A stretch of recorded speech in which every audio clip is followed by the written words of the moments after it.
All utensil covers, all utensil covers which have handles may be taken on Shabbos. Reb says Reb Yossi. When is it said? Regarding a cover of a hole in the ground, but regarding covering of utensils, in either case, we may take them on Shabbos.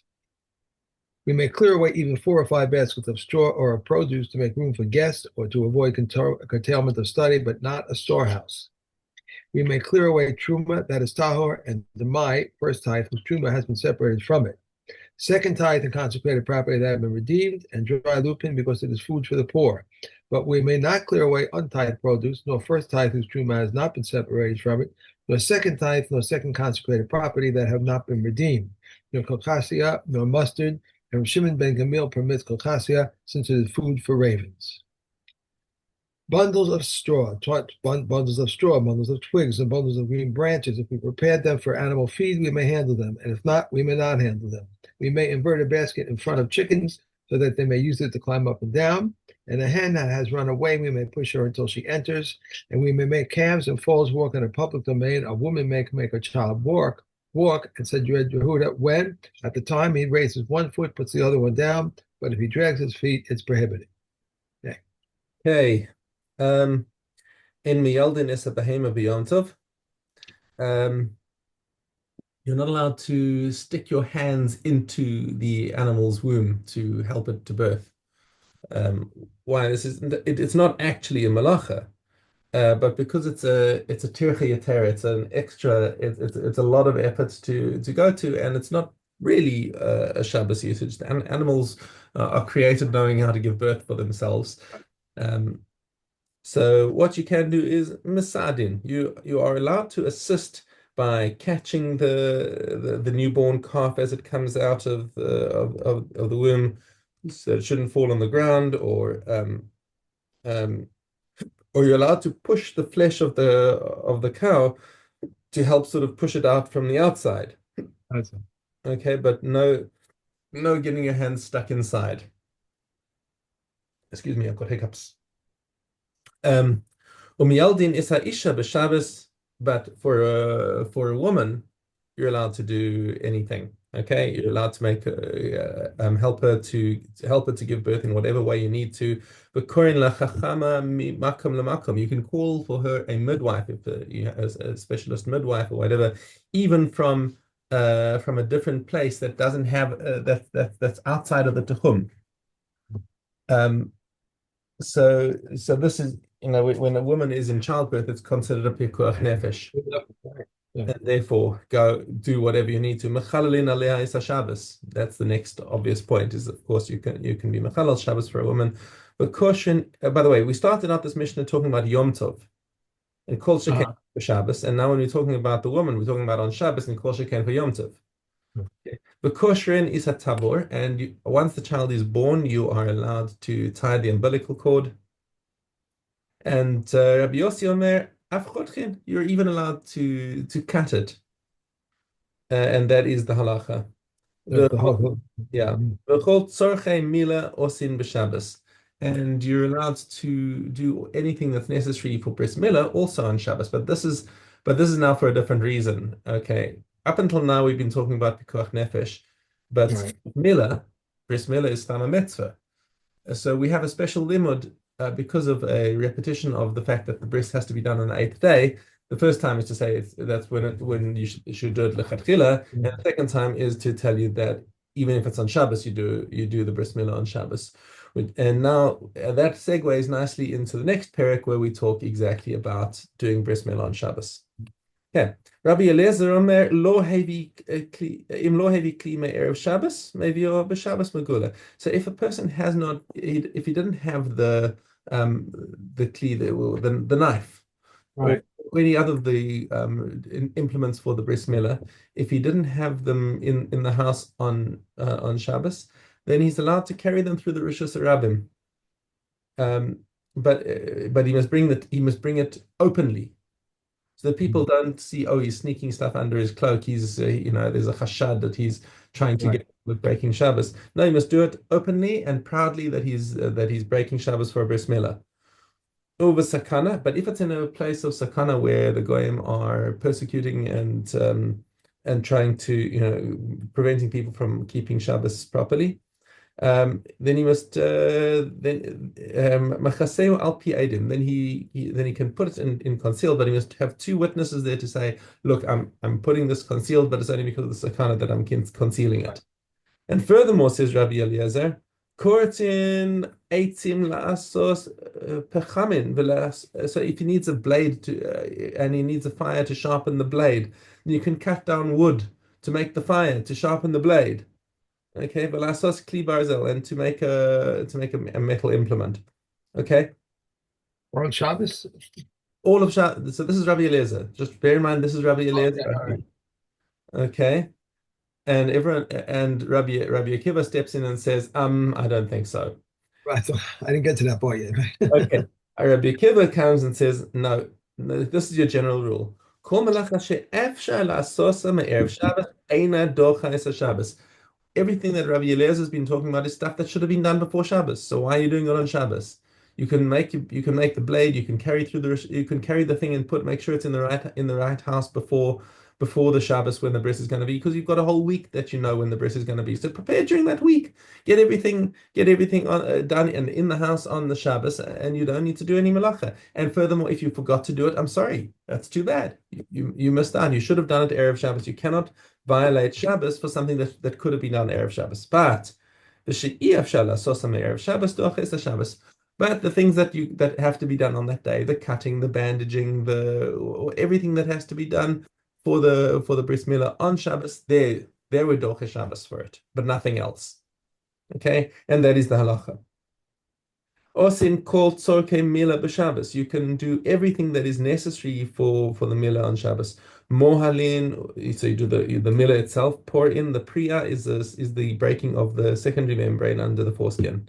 Motzitzin, doing the metzitza, that's sucking off a bit of blood from the makom milah. V'notnin aleha isplanis v'kamon, and you're allowed to put on it a bandage and cumin. Cumin apparently is the herb that they used to disinfect the wound. I don't know if that stands up to the modern medicine scrutiny, but that's what they did in the time of the Mishnah. And what happens if he hadn't ground up cumin from before Shabbos, which of course he should have done? Rabbi Eliezer would say, okay, so grind it now. But the halacha is like Rabbi Akiva. So okay, so what do you do about it now that you've realized that you don't have any cumin and you've got a bris milah to fix up? Lois b'shinav. So grind it in your teeth, because you can eat cumin, as a food. So instead, grind it up and take it out and use that now. Again, you're trying to prevent infections, and I'm just thinking, oh no, just really no. That's but okay, that's an eitzah of how to crush the cumin if you need it for the excuse me, for the bris milah. Im lo taraf yain v'shemen me'erev Shabbos. So what happens if he hadn't mixed? There was also a poultice of a mixture of wine and oil that you're supposed to put on the bris milah from now. If you hadn't mixed it from Erev Shabbos, and I'm not sure how wine is water based and oil is oil, so I'm not sure how they would mix. But at any rate, mixing them it would be a problem of lisha. Right. So if you haven't done it on Erev Shabbos, yinasen ze b'atzmo v'ze b'atzmo, then put one and then put the other. Okay, but ein osin la chaluk lechatchila. Now the chaluk is a kind of a bandage that's put on the milah, and just the chaluk. Yeah, it's like a little cloak that's put on the makom milah, so that the skin does not come and recover it. Right. Okay. And you're not allowed to make that thing lechatchila on Shabbos because it's like a tikkun kli. But korech aleha smartut. What you could do is take a rag and some available rag and wrap that around the milah for the meantime until Motzei Shabbos. Imlo hiskin me erev Shabbos korech al etzba. So if you hadn't prepared it from erev Shabbos, if you hadn't left it in the right place, now you need some kind of a bandage. For the milah, and you suddenly realize, whoops, I don't have one. Korech al itba'o maybe. So what he can do is he can go to another place where he knows that there is one and wrap it around his finger, kilo, like a garment. And Mm. afilu mechatzer acheres, even from a different courtyard. And he'd be allowed to carry that through to get to the oh, excuse me, to the place where the baby is. At the Okay. time, I remember there was a whole big commotion. I don't know what happened with it at the end, with the Moyle taking the blood with his mouth. There was a whole big thing about it. They were worried about infections and all kind of It's things. an ongoing discussion about Matzitza B'Peh, Yeah. which is, the way people always used to do it, I guess. And a lot of people are not happy with the idea of Matzitza B'Peh, and wanted to outlaw it. Um, uh, you know, there was one because there was one case where a child got an infection from a moil and sterilized his mouth properly. At any rate, those kind Anyway, of stories are very rare. I mean, me personally, when I looked for a mohel that was going to do bris milah, I checked with them. I checked with the mohel. Do you use a tube or do you do mitzvah b'peh? He said use a tube. I said you're my guy. okay. Okay. We may not, this is Yud Daled Beit. We may not bring pickling brine on the Sabbath, but we may make salt water and dip his bread into it and add it to cooked food. Said Rabbi Yossi, this is not pickling brine, whether it's large or small quantity. Rather, these are the permissible ways to make salt water. First, one adds oil to the water or to the salt. Let's see. Okay. Yes. We may not eat Greek hyssop on Sabbath because it is not food for healthy people, but we may eat pennyroyal or drink not grass water. A person may eat any foods for healing, and he may drink any beverage except for the water of palm trees or the portion of roots, because they are cures for jaundice. However, one may drink the water of palm trees to quench his thirst, and he may anoint himself with root oil if it is not for healing. One whose teeth pain may not sip vinegar through them, but he may dip his bread in vinegar in his usual manner, and if he thus cured, he is cured. One whose loins pain and may not anoint himself with wine or vinegar. He may, however, anoint himself with oil, but not with rose oil. Princes may rub rose oil on their wounds, for such as they're accustomed to anoint themselves on weekdays. Reb Shimon says all Israel are princes. Yeah. Okay. Okay. And the Koran. Okay. Um, let me see. Like Gimel Yud Base. Yeah. In what respect did they say Bikorim that accounted for the priest's property? He may buy with the bondman land and non-kosher animals, and a creditor may take them for his debt, or a woman for her ketubah as a Torah scroll. But Reb Yehuda says one may only give them to a chavir and as a favor. The Chachamim say one gives them to the men of the guard who divide them among themselves, as with the holy things of the temple. And Hermaphrodite is in some ways like men, in some ways like women, and in some ways like men and women, and in some ways like either men or women. How is he like men? He conveys uncleanliness with the white like men and dresses like men. And like men, he takes a wife, but is not taken as a wife. And his mother observes on his account the clean broad days, like for males, and like men, he may not be alone with women, and like men, he is not maintained together with the daughters, and like men, he may not transgress the law of you shall not round, and neither may you mar the corners of your beard, and you shall not defile yourself for the dead. And he is liable to all the commandments of the Torah like men. Okay. Yeah. Finishing tomorrow and on Shabbos. Sunday, Yeah, so on Shabbos we restart at the beginning of Shabbos. we start Shabbos. Okay. Yeah. Trumos. Okay. Daled Yud. But in this Reb Eliezer is lenient and Reb Yeshua is stringent. If one presses a leech of dried figs into the mouth of a jar and is not known to which, Reb Eliezer says they are regarded as if they were separated, and those below annul those above. Reb Yeshua says they do not annul unless there are 100 jars. If a sar of truma fell on top of a stored pile and he skimmed it off, Reb Eliezer says there are 100 sars in the layer of skim.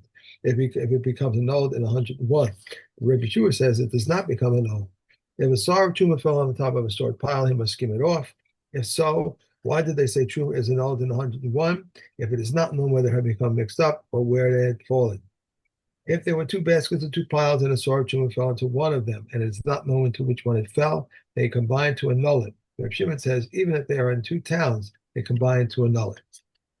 Okay. And we are on to Taharos. Okay, Het Zion.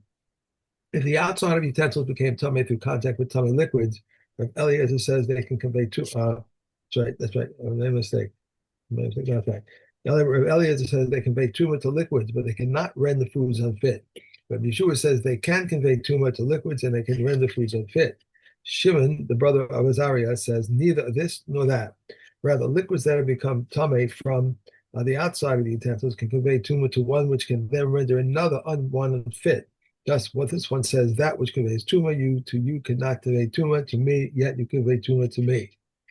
If there is a kneading trough that is on the incline and there is a dough on top of it, a batter containing liquid that can moisten on the bottom, three pieces that equal an egg's volume do not combine, but two do combine. Rabbi Yossi says, even two doughs do not combine unless they press liquid. If the liquid was standing, even if if each piece of dough was like the size of a mustard seed, they combine. Rabbi Yossi says separated pieces of foods do not combine. If a stick is covered with tummy liquids, once it makes contact with the mikveh, it is tahor. These are the words of Rabbi Yeshua. But the Kakavan say, until he immerses it completely. A stream of liquid, a flow running down a slope, and the liquid sufficient to moisten are not considered connections for conveying tuma, nor for producing tahara. Liquid in a crevice is considered a connection for conveying tuma and for producing tahara. Okay. Okay. And Menachos. Okay, Yud Zion. Wheat, barley, spelt, almonds, and rye are subject to challah and combine with one another. They are forbidden to be eaten as chadash before Pesach and from being reaped before the Omer. If they took root before the Omer renders them permissible. If not, they're forbidden until the following Omer. We may reap the irrigated fields in the valleys, but we may not stack. The people of Yeriko reaped with the approval of sages and stacked against the sages' wishes, but the sages did not issue a protest against them. One may reap unripe grain and feed it to animals, said Rabbi Yehuda. When he began before it reached a third. Rabbi Shimon says he may reap and feed it even if it has reached a third. We may reap for the benefit of the saplings, for the place of mourning, and in order to avoid a cessation of study. He may not make them into bundles, rather he leaves them in heaps. The commandment of the Omer is that it should come from the standing grain. If he did not find, he may bring from the sheaves. Its commandment is that it comes from the fresh. If he did not find, he may bring it from the dry. Its commandment is that it be reaped by night, and if it is reaped by day, it is valid and it overrides Shabbos. Yeah. Okay, very good. And we are Nazir. Okay, but Nazir is Aleph Vav. No way, yeah, Aleph Vav. If one says, I am a Nazir from here until such and such a place, we calculate how many days' journey it is from here until that place. If it's less than 30 days, he's a Nazir for 30 days, and if not, he's a Nazir for the number of days. If one says, I'm a Nazir like the number of days of the solar year, he counts terms of the nearest like the number of days of the solar year. Rabbi Yehuda says there was an incident, and when he concluded, he died. If one says, I'm a Nazir from dried figs or from pressed figs, Rabbi Shammai says he is a Nazir. But Beis Hillel said he is not a Nazir. Rabbi Yehuda says even what Beis Shammai said, they did not say except for one who says they are for me a sacrifice. And we're done. Sunday. Have a great day. I will see you tomorrow. Bye. It's